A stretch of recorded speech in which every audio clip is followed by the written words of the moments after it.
फरीदाबाद में फिर विस्फोटक बरामद हुआ है। इस बीच एक और सबसे बड़ी खबर आपको बता रहे हैं, सेक्टर 56 से विस्फोटक मिला है। तो फरीदाबाद के मॉड्यूल और फरीदाबाद में लगातार हुई रेड के बाद जिस तरीके से ये बड़ी खबरें सामने आई हैं, फिर विस्फोटक बरामद हुआ है फरीदाबाद में और सेक्टर 56 से ये विस्फोटक इस वक्त मिला है। ये एक और बड़ी खबर आपको बता रहा है TV9 भारतवर्ष, जहां आपको बता दें लगातार इस बीच हमारे सहयोगी पुनीत फरीदाबाद से एक एक जानकारी हमें दे रहे हैं और उसी अल-फलाह यूनिवर्सिटी कैंपस में किस तरीके से अभी तक पूछताछ होने के बाद बड़े खुलासे हुए हैं। पुनीत ने इस वक्त एक और सबसे बड़ी खबर हमें बताई है, जहां फरीदाबाद के सेक्टर 56 में आज विस्फोटक पकड़ा गया है। और इस बीच आपको बता दें लगातार ये जानना जरूरी है कि आखिर फरीदाबाद में कौन कौन मौजूद है और किसकी क्या बड़ी भूमिका रही, क्योंकि जिस तरीके से डॉक्टर्स के इस पूरे कनेक्शन को फरीदाबाद में डिकोड करते हुए बड़े खुलासे हुए।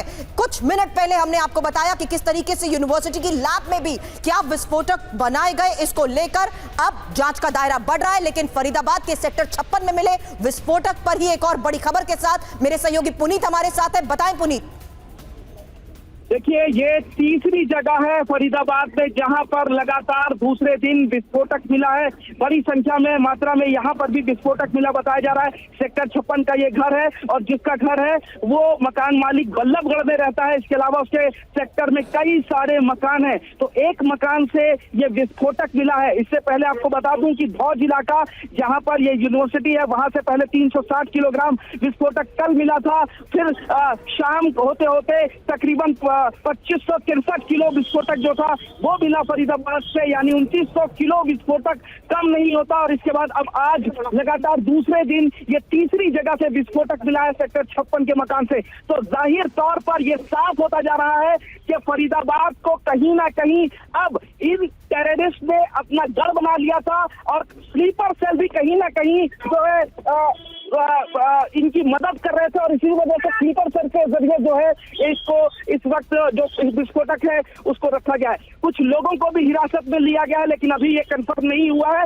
हालांकि सूत्र बता रहे हैं कि 2 लोगों को पुलिस ने डिटेन किया है और उनसे भी लगातार पूछताछ की जा रही है। तो फरीदाबाद इस वक्त एपी सेंटर एक तरीके से कह सकते हैं कि बन चुका है इन विस्फोटकों का। और यहीं से जो दिल्ली का ब्लास्ट हुआ था उसकी साजिश रची गई, उस गाड़ी का इस्तेमाल किया गया। क्या इन्हीं विस्फोटकों का इस्तेमाल उस गाड़ी में किया गया, ये अभी जांच का विषय है। फिलहाल आज फिर एक बार फरीदाबाद के सेक्टर 56 से जो विस्फोटक है वो मिला है। जितेंद्र, जो बात पुनीत ने कही, एपी सेंटर बन चुका है फरीदाबाद, क्योंकि जिस तरीके से फिर से विस्फोटक मिला है ये एक और सबसे बड़ी खबर है। और तीसरी बार अब ये तीसरी खबर है बरामदगी को लेकर, विस्फोटक जहां मिला है वो है फरीदाबाद का सेक्टर 56। जितेंद्र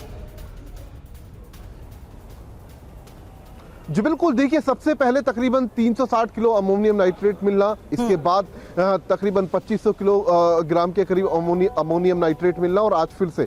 तो कहीं ना कहीं कहा जा सकता है कि ये जो पूरी साजिश थी आतंकी, इसको लेकर जो भी विस्फोटक थे या फिर जो भी हथियार थे वो सभी दरअसल इकट्ठा किए गए थे, डंप किए गए थे फरीदाबाद के अंदर और टारगेट दिल्ली था। तो ये तस्वीर अब पूरी तरीके से साफ होती नजर आ रही है, क्योंकि आपने देखा किस तरीके से जो I-20 कार थी उसमें डॉक्टर उमर बाकायदा फरीदाबाद से सुबह निकला है, बदरपुर बॉर्डर क्रॉस करते हुए दिल्ली के लाल किले तक पहुंचा है। तो कहीं ना कहीं कहा जा सकता है कि सारा मटेरियल विस्फोटक से जुड़ा हुआ ये सब कुछ बाकायदा फरीदाबाद के अलग अलग लोकेशन पर रखा गया और उसका इस्तेमाल आने वाले दिनों में समय समय पर किया जा रहा था। लेकिन उससे पहले इस बड़ी साजिश का पर्दाफाश हुआ। लेकिन कल किसी तरीके से जांच एजेंसियों के शिकंजे से डॉक्टर उमर निकला और उसने लाल किले पर ब्लास्ट किया।